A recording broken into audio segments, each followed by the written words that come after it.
Crônicas do Amanhecer, por Feijão, Centro Espírita Allan Kardec.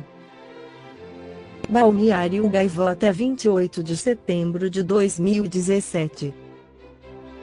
Eles existem, mas não sabemos o que são. Muitas vezes associados a teorias conspiratórias de ufólogos e ficção científica pura no imaginário popular, os OVNIs, objetos voadores não identificados, são um fenômeno real que paira sobre o Brasil desde pelo menos a década de 1950. A FAB, Força Aérea Brasileira, até criou um protocolo para este tipo de caso. Pilotos de aviões e helicópteros civis e militares devem preencher uma ficha detalhada e fazer um registro oficial toda vez que avistam luzes e formas estranhas no céu. Até hoje foram pelo menos 777 ocorrências documentadas. Elas acontecem todos os anos, às dezenas. Além dos registros oficiais feitos por pilotos, os arquivos da aeronáutica sobre o tema incluem depoimentos de observadores no ar e em terra, boletins de ocorrência, fotografias, vídeos, notícias de jornal e relatórios de pesquisas em campo feitas pelos militares ao longo das décadas. O que não existe é um consenso ou explicação. Afinal, o que são os OVNIs? Na madrugada de 4 de outubro de 2015, por volta das 5 horas, o piloto de um avião particular decolou do Aeroporto Internacional do Galeão, no Rio de Janeiro, em direção a Curitiba. Quando sobrevoava o município fluminense de Santa Cruz, algo estranho aconteceu. De acordo com o piloto, a uma distância de 5 a 10 quilômetros de sua aeronave, apareceram 3 luzes piscando as cores vermelho, azul, amarelo e âmbar. As luzes estavam aglutinadas, mas não davam a impressão de fazerem parte do mesmo objeto. De vez em quando se distanciavam um pouco, para depois tornarem a se aproximar. O objeto luminoso parecia estar parado no ar e, de acordo com o relato do piloto, foi ultrapassado pelo avião e ficou para trás, a cerca de 750 metros de altitude. O piloto disse que o estranho equipamento também não emitia som nem fazia barulho. O avistamento durou cerca de 5 minutos. Segundo o relato do piloto, que não estava sozinho no voo e tem uma testemunha do que descreveu, não havia nenhuma chance de um objeto voador ser uma aeronave normal, como um avião ou helicóptero. Ele desconfiou que poderia ser um drone ou algum tipo de avião. Mas naquela altura, parado no ar, o avistamento durou cerca de 5 minutos. Segundo o relato do piloto, que não estava sozinho no voo e tem uma testemunha do que descreveu, não havia nenhuma chance de um objeto voador ser uma aeronave normal, como um avião ou helicóptero. Ele desconfiou que poderia ser um drone ou algum tipo de avião.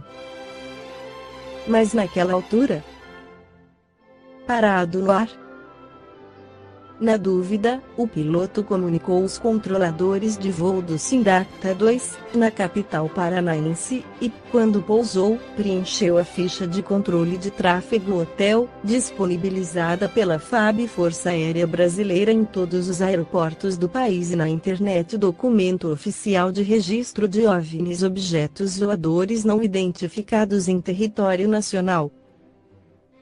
Poucos meses antes, pilotos de um voo da Latam na região de Manaus também avistaram luzes estranhas.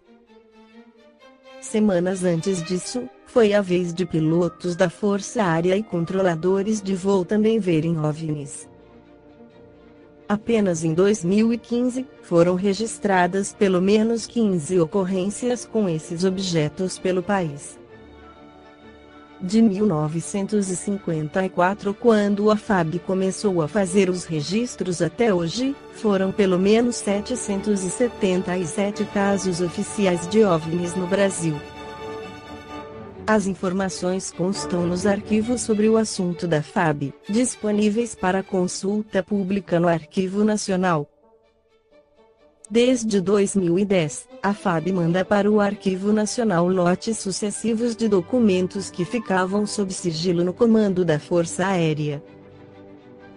Desde 2015, trechos do acervo estão disponíveis para consulta na internet. A maior parte do material é composta pelas fichas de controle de tráfego hotel, preenchidas por pilotos civis e militares e controladores de voo. Mas há mais que isso: boletins de ocorrência, reportagens jornalísticas, fotos, desenhos, vídeos, áudios, depoimentos e documentos diversos integram o acervo.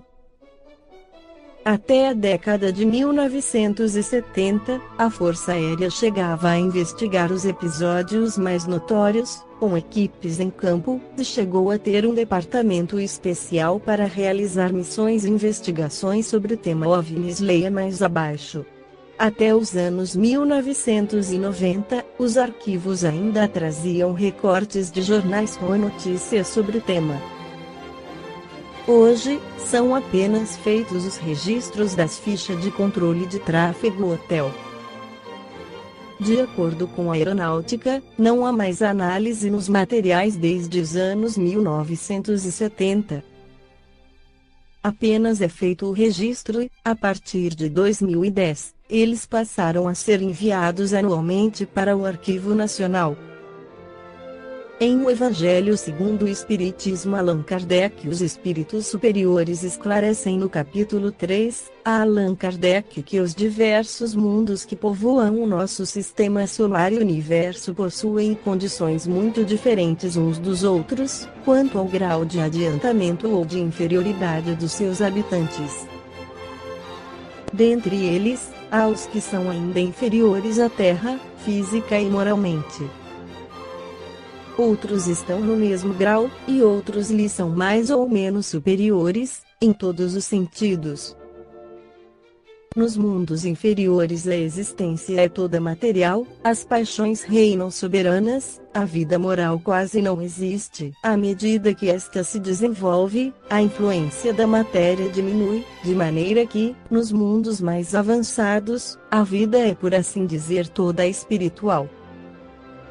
Nos mundos intermediários, o bem e o mal se misturam, e um predomina sobre o outro, segundo o grau de adiantamento em que se encontrarem.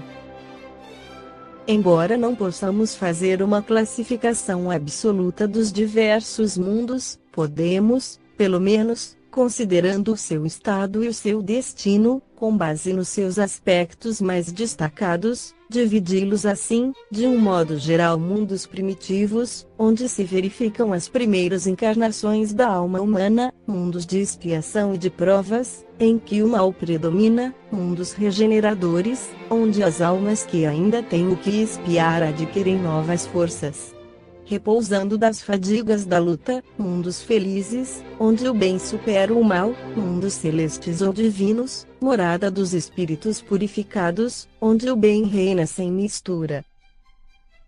A Terra pertence à categoria dos mundos de expiações e de provas, e é por isso que nela está exposto a tantas misérias.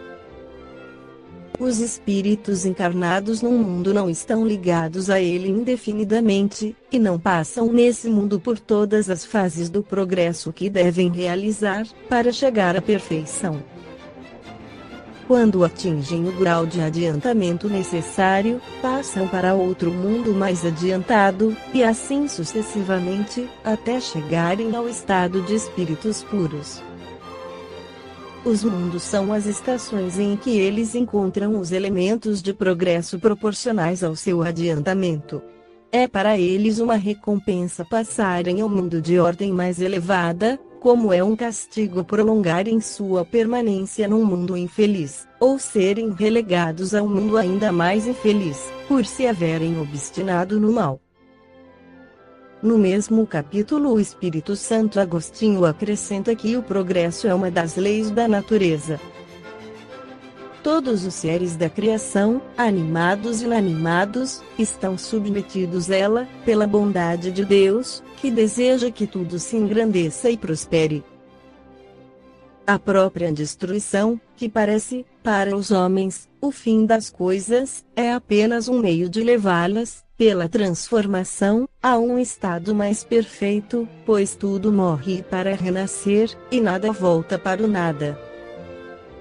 Ao mesmo tempo em que os seres vivos progridem moralmente, os mundos que eles habitam progridem materialmente.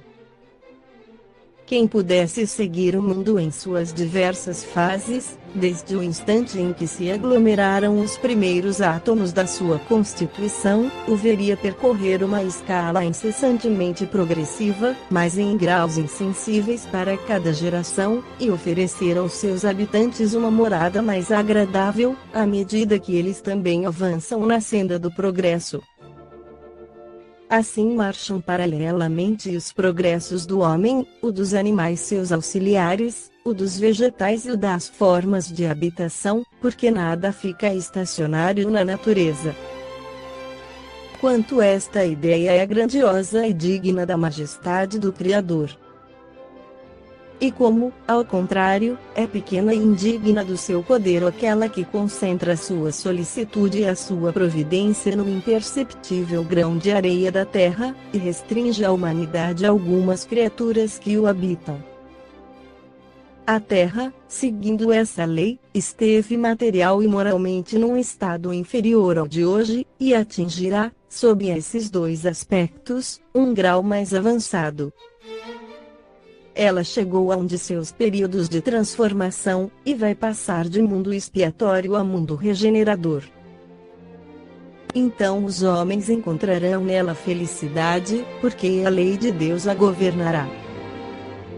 Esta foi a crônica do amanhecer de 28 de setembro, por Feijão.